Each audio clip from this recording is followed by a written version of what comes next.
Friends, మీరు ఎక్కడికైనా వెళ్ళినప్పుడు అంటే వేరే స్టేట్ కానీ వేరే కంట్రీ కానీ యూజువల్ గా హోటల్స్ లో స్టే చేస్తూ ఉంటాం. చెక్ ఇన్ అయ్యి రూమ్ వెతుక్కుంటూ రూమ్ లోకి వచ్చాక రూమ్ ని చూసి సంబరపడడం, అద్దంలో చూసుకొని ఫొటోస్ తీసుకోవడమే కాకుండా బెడ్ పై పిల్లోస్ పై ఏమైనా మరకలు కానీ హెయిర్ నెయిల్స్ లాంటివి ఉన్నాయేమో చూడండి. బెడ్ తెల్లగా ఉందని టెంప్ట్ కాకండి. మీకన్నా ముందు వచ్చిన వాళ్ళు ఏం చేయడానికి వచ్చారో ఎవరికి తెలుసు. వాడేదో సరదాగా ఎంత బెడ్షీట్ మార్చినా కొన్నిసార్లు ఆ చెండాల మ్యాట్రిస్ వరకు వెళ్తుంది. తట్టుకో ఇంకా చూడాల్సి చేయాల్సి చాలా ఉన్నాయి. రూమ్ లో చాలా మిర్రర్స్ ఉంటాయి. ప్రతి మిర్రర్ ని ఇలా ఫింగర్ పెట్టి చెక్ చేయండి. ఈ ఫింగర్స్ కాన్సెప్ట్ ఏంటమ్మా? ఫింగర్ అండ్ రిఫ్లెక్షన్ మధ్యలో గ్యాప్ ఉండాలి. అలా లేదంటే అది స్పై మిర్రర్. బాత్రూమ్ మిర్రర్ మర్చిపోవద్దు. మిర్రర్ మొత్తం చెక్ చేయండి. బెడ్ ముందే మిర్రర్ పెట్టాడు ఎందుకంటావు అంటే రూమ్ లోకి రాగానే లోపల నుంచి లాక్ చేయండి, గడి పెట్టేయండి. ఇలా ఎన్ని లాక్స్ ఉంటే అన్నిటిని పెట్టేయండి.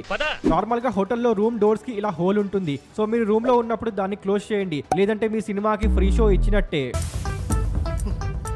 మీరు వాడబోయే టవల్స్ చెక్ చేయడం కంపల్సరీ, ఎందుకంటే రూమ్ క్లీన్ చేసే వాళ్ళు చాలా సార్లు వాడిన టవల్సే పెడుతుంటారు.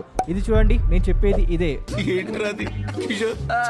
Last thing you have to do, room లో ఉన్న లైట్స్ అన్ని ఆఫ్ చేసి ఎలాంటి లైట్స్ కనిపిస్తున్నాయో ఇలా రూమ్ మొత్తం చూడండి. ఏదైనా లైట్ బ్లింక్ అయితే చెక్ చేయి, బికాస్ మేబీ అది సీక్రెట్ కెమెరా కావచ్చు. Sir, they're coming.